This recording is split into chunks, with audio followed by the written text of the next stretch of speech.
Welcome to the channel. Today, we are performing a deep dive into a book that acts as a manual for mental decluttering. The Art of Letting Go by Nick Trenton. Think about the last time you felt truly at peace. For most of us, those moments are rare. We live in a world that rewards hustle, attachment, and constant thinking. We are told that the more we care and the more we hold on, the more successful we will be. But what if the opposite is true? What if your inability to let go is the only thing standing between you and the life you've always wanted? In this deep dive, we are breaking down the psychological framework of Nick Trenton. Trenton is a master of behavioral science, and he explains that our inability to let go isn't a personality flaw, it's an evolutionary glitch. You see, your brain wasn't designed to make you happy, it was designed to keep you alive.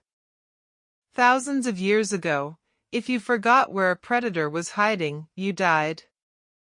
So, your brain developed a Velcro effect for negative information. It sticks to the bad stuff because it thinks that remembering and ruminating is a form of protection. But in 2026, we aren't running from predators. Instead, we are running from the ghosts of our past. We loop the argument we had with a friend. We obsess over a mistake we made at work. We carry the weight of what if until our mental health starts to crumble.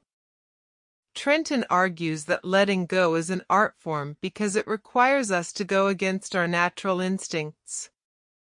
It requires us to tell our survival brain, "Thank you for trying to protect me, but I am safe now. I can let this go." The core of this book is about identifying the mental clutter that fills our internal space. Imagine your mind as a room. Every grudge you hold, every regret you revisit, and every future anxiety you entertain is like a piece of old, broken furniture taking up space. If you never throw anything out, eventually, there's no room for you to sit down and breathe. This 12-minute journey is about learning how to clear that room, piece by piece, until you are left with nothing but clarity and presence. Chapter 1. The Illusion of Control and the Dichotomy of Power. We often spend our entire lives trying to build a fortress of safety around ourselves.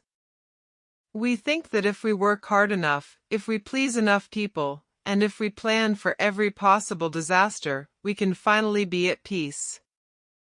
But Nick Trenton points out a cold, hard truth in Chapter 1.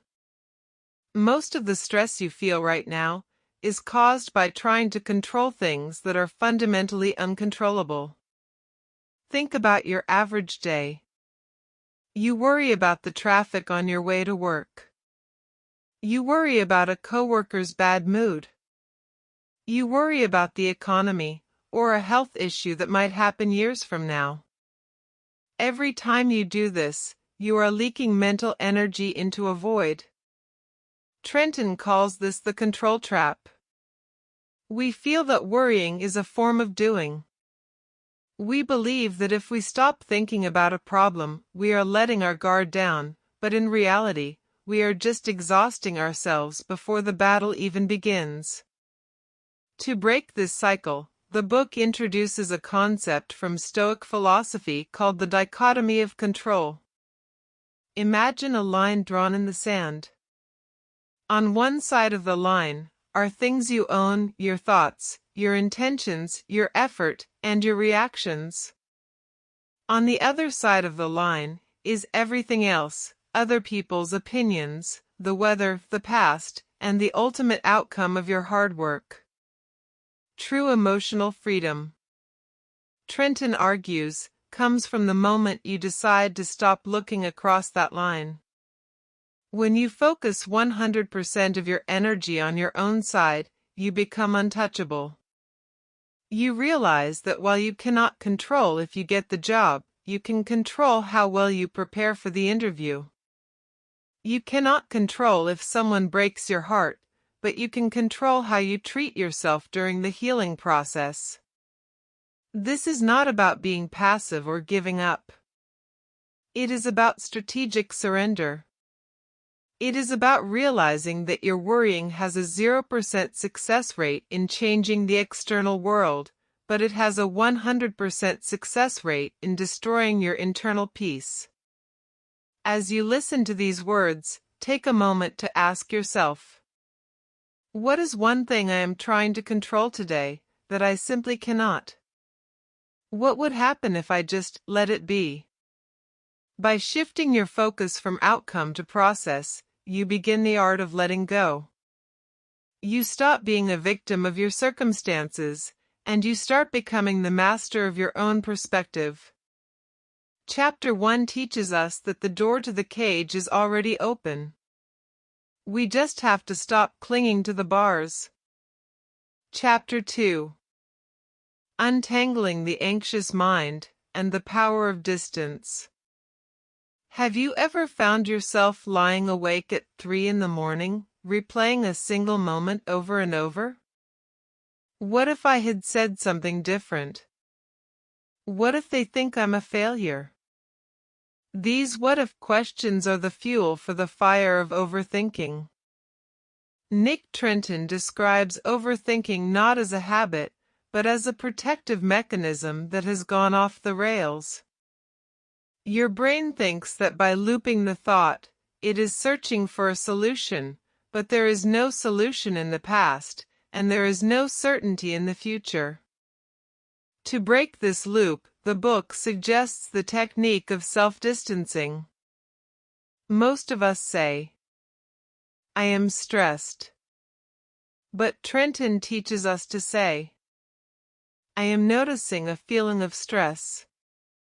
Why does this matter? Because it creates a gap. You are no longer the emotion, you are the observer of the emotion. Another powerful tool from Chapter 2 is the brain dump. Our minds are terrible at storing information, but excellent at processing it. When you keep your worries in your head, they feel giant, like monsters in a fog. But when you write them down on a physical piece of paper, they shrink. They become just words on a page. By dumping your brain, you give your mind permission to stop looping, because the information is now safe on the paper. You are telling your brain, I see the problem. I have recorded it, and now I can let it go. Chapter 3. Letting go of perfection and the need for approval. In this chapter, Trenton tackles the two biggest weights in our backpack: perfectionism and people-pleasing. We often hold on to toxic situations because we are afraid of what others will think if we walk away. What if I disappoint my family? What if I look like a quitter? Trenton argues that perfectionism is just procrastination in a fancy suit. It is a way to stay stuck while pretending to be busy. We wait for the perfect time to start the perfect person to love, or the perfect version of ourselves. But perfection doesn't exist, and chasing it is a form of self-torture. The art of letting go involves embracing good enough. It means realizing that your worth is not tied to your productivity or your popularity.